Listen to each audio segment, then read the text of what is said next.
Welcome to the podcast Creator Flow by Decreator, powered by Howdy Analytics.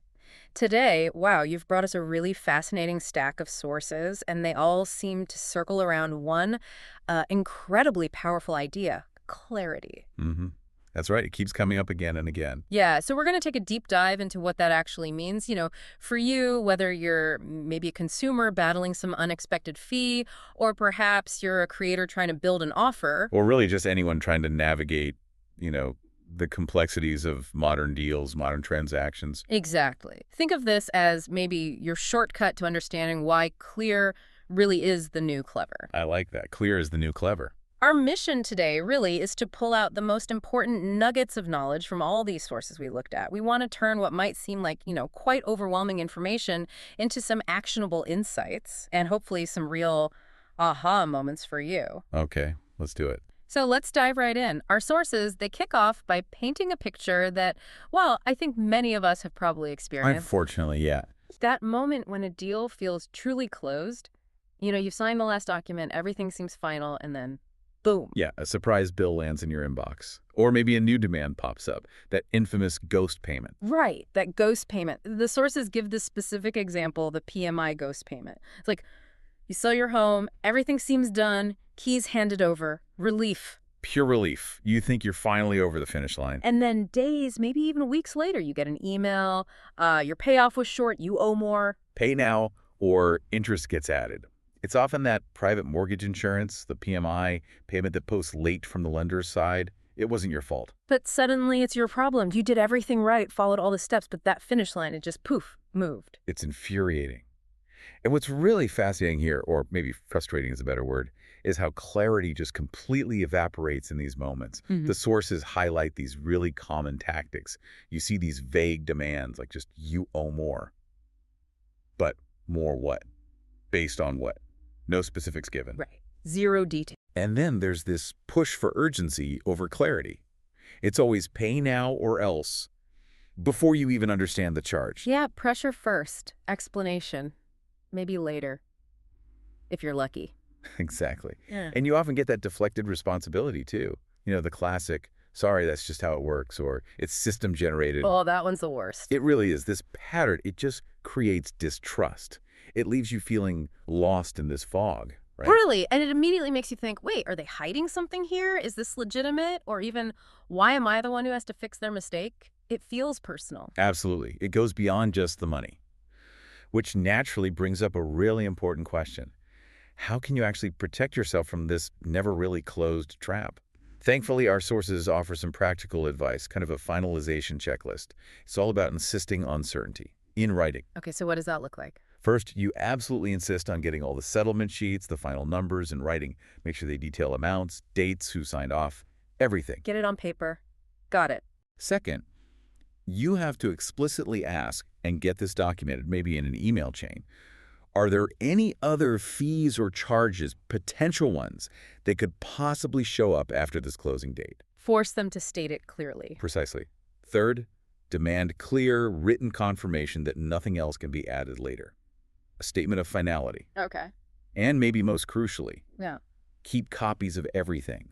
All correspondence, every email, every document. Because that documentation is your proof. Exactly. Every piece of documented clarity isn't just peace of mind. It's your leverage if something unexpected does pop up later. So, okay, despite your best efforts, that surprise bill does arrive.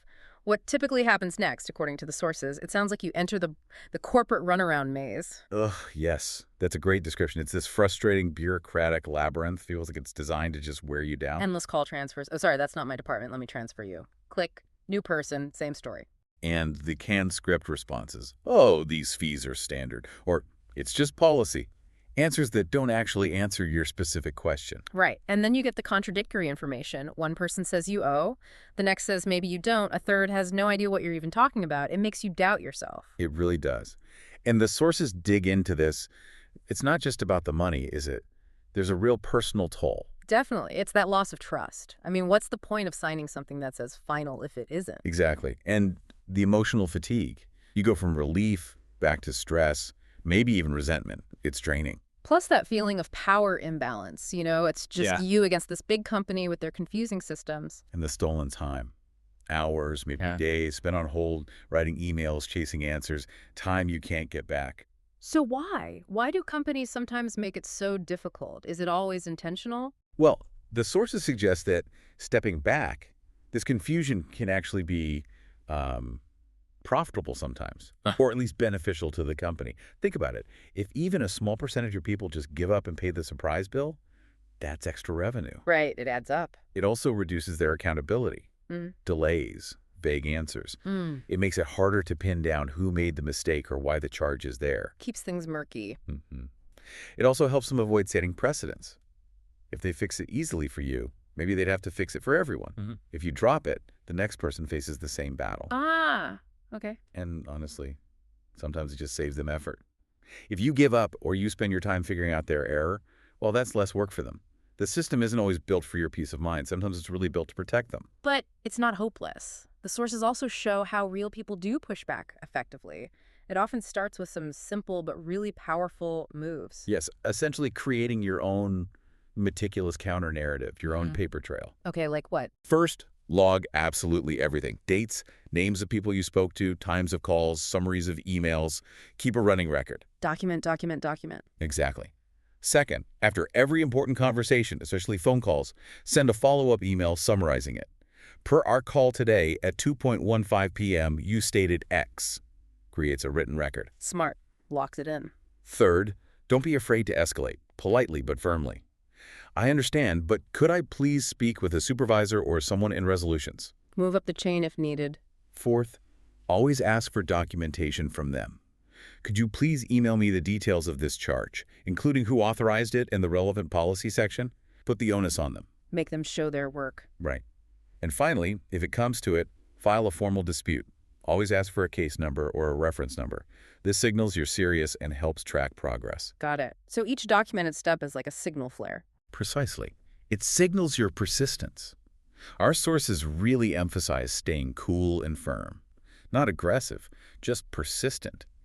And sometimes, using public reviews or filing a formal complaint with a regulatory body can be effective power moves when internal channels fail. Your patience and your detailed documentation make it much, much harder for them to just brush you off. Okay, so we've seen the consumer side, battling for clarity. Now let's flip this. What does all this mean for, say, creators, business owners, anyone offering a service or product? That's a great pivot. The sources challenge us to turn that lens inward, to audit our own processes for clarity. Have you ever felt, lost in the details of a deal, even when you were the one presenting it? It happens, right? Oh, absolutely. So the sources suggest starting with a really honest audit to find your own clarity blind spots. Clarity blind spots. I like that. How do you find them? You list out everything you offer, products, services, packages. Then for each one, ask yourself, what parts do I think are crystal clear? And then more importantly, where might a client actually get confused? What's ambiguous? And maybe recall those deals that stalled or times the client actually said, sorry, I'm a bit confused about. Exactly. Those are gold mines for improvement. And this raises a key point. The best insights often come from outside your own head. Our sources strongly urge getting honest feedback. Talk to past clients, trusted friends, maybe even your own team members if you have them. And ask them directly. Yes, ask things like, was anything about my pitch or the pricing or the sign-up process unclear? Or even, was there a point where you almost said yes, but something just felt off or confusing? And you have to be ready to hear the potentially tough feedback. Oh yeah, you have to honor it, let it sting maybe a little bit, but then use it to get sharper, clearer. It's amazing how often simple clarity fixes get overlooked when we're just focused on closing the deal. It really is. And it boils down to some ruthless self-evaluation, doesn't it? Like, are your prices and your payment terms actually simple? Are they visible? Are they explained every single time or just assumed? Are contingencies laid out up front? Or do they only come up when there's a problem? Do you proactively answer frequently asked questions before people even have to ask them? Like, pretend you're a complete outsider looking at your offer. Would it pass the plain English test? That's the key. And the sources even offer a concrete tool for this, something called the Clarity Pitch Script. Okay, tell me about that. It's basically a template for ensuring transparent communication, whether it's in an email, on a sales page, or during a call. It starts by describing the offer in really plain, simple English. Then it shares the logic behind the pricing, not just the number. It clearly states who the offer is specifically for. Makes sense. And crucially, It includes an open, genuine invitation for questions. It wraps up with a statement that shifts the focus. Something like, my goal here isn't just to close you, it's to help you feel 100% confident and clear about your choice. That's powerful. It changes the dynamic from selling to helping. Exactly. It builds trust right from the start. So imagine creating an offer that almost sells itself. One where your ideal customer just gets it. They have zero hesitation because every detail is clear. That's the dream, right? And our sources say that's the real power of engineering an offer for trust and clarity from the ground up. It means being radically transparent. Anticipating those questions, those objections before they even surface in the customer's mind. Designing offers that just radiate honesty and, importantly, show proof at every step. Okay, so how do we build that? The bonus toolkit mentioned in the sources has this self-selling offer checklist. Let's unpack that a bit. Yeah, it's a really practical blueprint. It breaks it down. First point. Benefits and differences need to be spelled out simply, not jargon, just clear value. Like, using this saves you 8 hours a month because our dashboard automates X, Y, and Z. Simple, concrete. Got it. Second, numbers need to be upfront. Costs, potential risks, the timeline, any guarantees, show it all. No hidden fees, no vague timelines. Right, like $400 flat rate. That includes 2 rounds of revisions, delivered in 5 business days. And there's a risk-free guarantee. Money back if you're not satisfied. All there. Builds instant confidence. What's next? Third, proof needs to be baked right into the offer itself, not just tacked on at the end.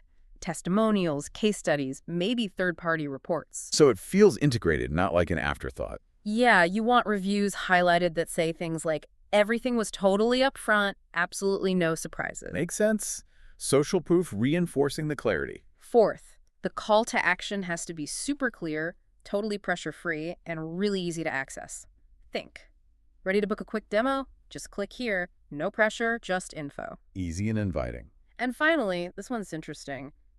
Any flaws, potential downsides, or maybe unfinished pieces should be named up front. Really? You mean point out the negatives? Yes, but frame them as trust builders. For example, in real estate, maybe it's, heads up, the home will likely need about $10K in roof repairs within 5 years. Oh. But, you continue, the timeline and that estimated cost are already factored into our pricing breakdown, and the asking price reflects this. Say, no last-minute shocker during inspection. Ah, okay. So you're not hiding it, you're acknowledging it and showing you've already accounted for it. That actually does build trust. Exactly. It preempts the objection. And a really compelling point that comes through in the sources is that this kind of transparency isn't a weakness at all. It's presented as a superpower. A superpower. How Because so? that level of upfront honesty just disarms skepticism. It makes you the obvious, trustworthy choice, even if you're admitting some warts-and-all feedback about the offer. It makes you magnetic, but not through slick tricks, just by being straightforward. Precisely. And about admitting flaws. The sources suggest framing them not just as problems, but as details that are already accounted for in the price or the process. It shows you've thought ahead, you're prepared. That's brilliant, actually. And it ties right into mastering your messaging, your storytelling, too, doesn't it? Absolutely. The sources tell us, ditch the marketingese, stop using hype and jargon, just speak like a human being. Use bullet points. Tell simple stories that resonate with your ideal customer. So instead of some over-the-top headline like, unmissable dream home opportunity, exclamation point, exclamation point. Haha. Yeah, maybe dial that back. Try something honest but still energizing, like priced for transparency, every quirk, every bit of value, laid bare for you. Much better. It draws people in through genuine communication, not just volume. It's about making your front door magnetic, right? Exactly. And if we look at the bigger picture, the language of clarity uses certain kinds of words consistently. Words like open, transparent, step-by-step, no pressure. It sets a tone. It does. It's also about making the customer the hero in your stories. Show them how your clarity directly benefits them, how it makes their life easier, safer, better. And proactively answering those common questions, using relatable examples that let people imagine their own success story using your offer. It invites them in rather than pushing them. Okay, so we have these powerful insights about clarity, both as consumers and creators. How do we actually move from insight to repeatable, predictable success? The implementation question. Crucial. Our sources emphasize that real success here isn't usually accidental. It's built on, well, rock-solid systems. and a real commitment to continuous improvement. Turning that trial and error into predictable results. Exactly. So how do you start building that system? Well, first, it means meticulously mapping out your entire customer journey, from that very first contact point all the way to the final handshake or transaction. Every step. See where the friction points might be? Precisely. Then you turn your wins, your successful processes, into clear checklists. Create templates for common emails or standard steps in your workflow. Remove the guesswork. Systematize what works. Right. It also means maybe scripting key touch points. Things like automated responses for new leads that set clear expectations, or maybe comprehensive welcome packets that answer questions up front. Get ahead of the confusion. And then, importantly, after every deal or project or major interaction, the sources recommend doing a quick mini postmortem. Use like a conversion scorecard. Conversion scorecard, what do you track? You just ask simple questions. Where, if anywhere, did things get confusing for the client? Were there unexpected delays?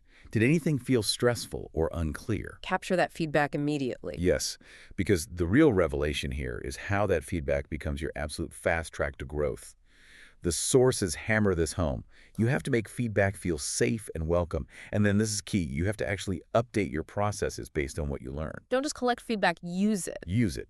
Every bit of honest input, even if it stings, is a shortcut to your next win, your next improvement in clarity. That makes so much sense.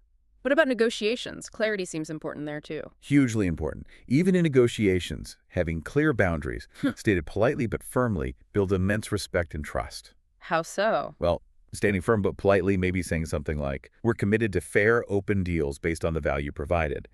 If this specific arrangement isn't a match right now, that's perfectly okay.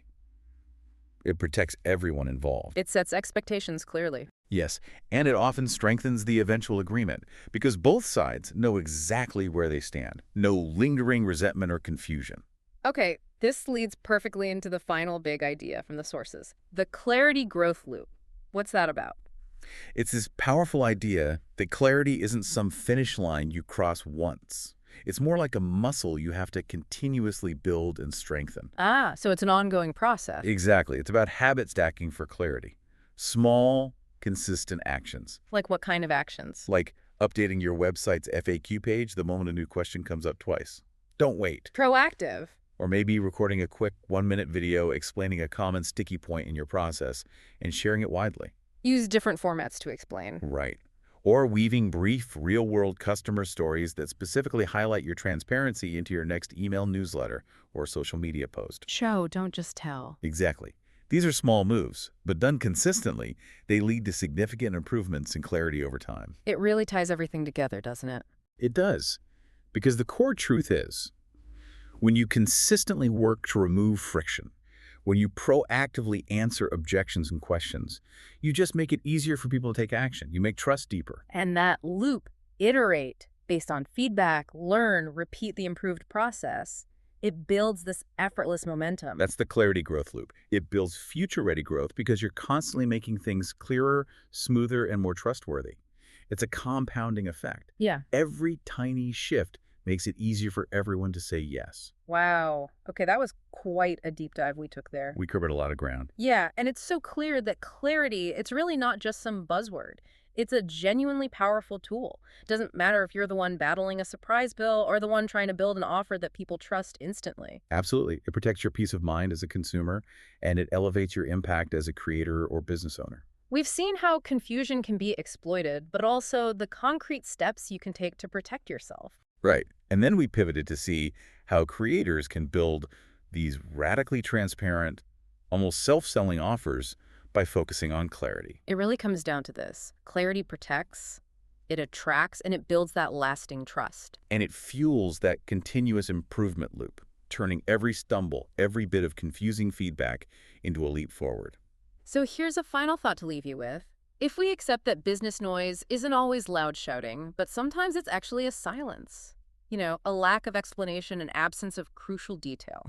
The things left unsaid. Exactly. What silent signals might you be sending out in your offers, or what signals might you be receiving in deals that could be clarified today for a much better outcome tomorrow? That's a great question to ponder. Stay curious, everyone. Keep seeking that clear path forward. And let's all keep trying to make things just a little bit easier, a little bit kinder for ourselves and for everyone we serve. Until next time.